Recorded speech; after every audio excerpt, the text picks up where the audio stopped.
தமிழ்நாடு முட்டை தமிழ்நாடு தமிழ்நாட்டில் அதிக அளவில் முட்டை நாமக்கல் உற்பத்தி செய்யப்படுகிறது. இங்கே வந்து தினசரி ஒரு 6 கோடிக்கும் அதிகமான முட்டை உற்பத்தி செய்யப்பட்டு வருகிறது.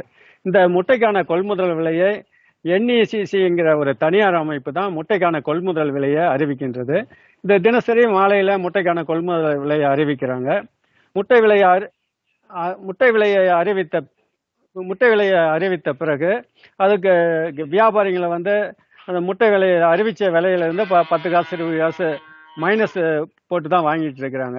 இந்த விலை தங்களுக்கு கட்டுப்படியாகாத விலை என்று கூறி நாமக்கல்ல இன்னைக்கு சிறு முட்டை உற்பத்தியாளர்கள் ஒரு 100க்கும் மேற்பட்டவர்கள் வந்து தங்களுக்கு வெளிப்படையான முட்டை விலையை அறிவிக்க கோரி இன்னைக்கு நாமக்கல் தேசிய முட்டை ஒருங்கிணைப்பு குழு அலுவலகத்தை முற்றுகையிட்டு தேசிய முட்டை ஒருங்கிணைப்பு குழு அலுவலகத்தை முற்றுகையிட்டு தங்களுக்கு வெளிப்படையாக முட்டை விலையை அறிவிக்க வேண்டும். அதே மாதிரி எக்ஸ்போர்ட் முட்டை மற்றும் சத்துணவு முட்டைக்கான தனித்தனி விலையை அறிவிக்க வேண்டும். அதே மாதிரி யார் கோழிப்பணியாளர் சங்கத்தால் யார் அங்கீகரிக்கப்பட்ட முட்டை விற்பனையாளர்கள் அப்படிங்கிறத அறிவிக்கணும்னு சொல்லி இன்னைக்கு 100க்கும் மேற்பட்டவர் வந்து இன்னைக்கு NECC தலைவர் சிங்கராஜை சந்திக்கிறதுக்காக இன்னைக்கு 100க்கும் மேற்பட்டவங்க அலுவலகத்துக்கு வந்தாங்க. அங்கே சிங்கராஜ் தலைவர் இல்லாததுனால அவங்க அங்கேயே காத்திருப்பு போராட்டத்தில் ஈடுபட்டுட்டு வராங்க.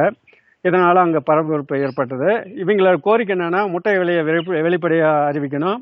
அதே மாதிரி முட்டை உற்பத்தி செலவை விட குறைந்த விலைக்கு முட்டை விலையை அறிவிக்கக்கூடாது. முட்டை விலை வந்து உற்பத்தி செலவை ஈடுகை செய்கிற விலையில தான் அறிவிக்க வேணும். அதே மாதிரி முட்டை விலையில் வந்து மைனஸு கட்டிங்கு இதெல்லாம் இருக்கக்கூடாதுன்னு சொல்லி இவங்க இன்னைக்கு இந்த போராட்டத்தை நடத்திக்கிட்டு வராங்க.